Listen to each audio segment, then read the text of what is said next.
So here we are at the base of Monk's Mound, and we are about to climb.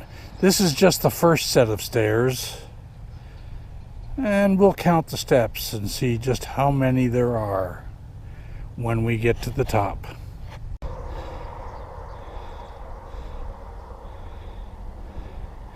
So I just did the first set of steps, and I'm pooped already, and that was only 58 steps.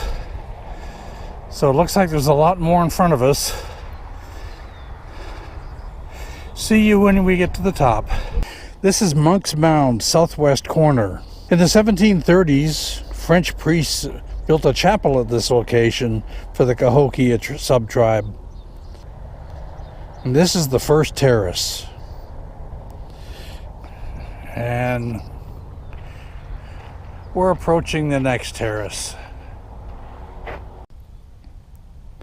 Needless to say, these steps have been built long after the Cahokias left.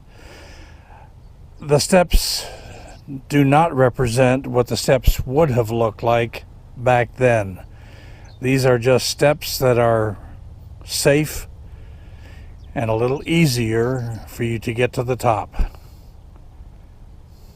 So let's commence to the top. We're almost to the top.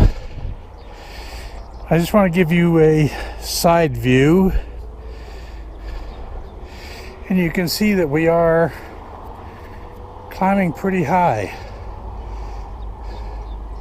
But we're almost to the top.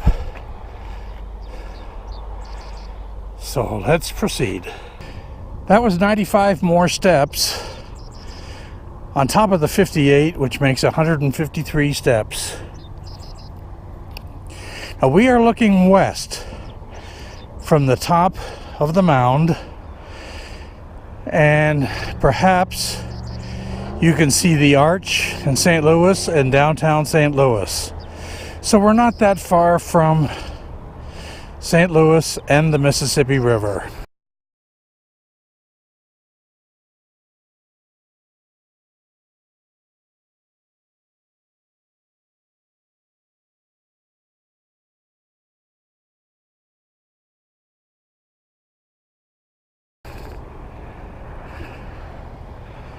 As we look this direction, you're looking at the twin mounds and what would be the Grand Plaza.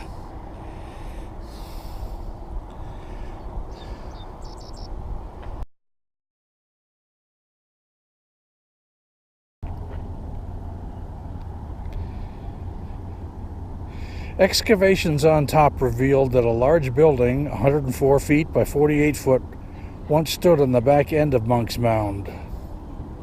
And they think it may have looked something like what I'm going to try and get close to.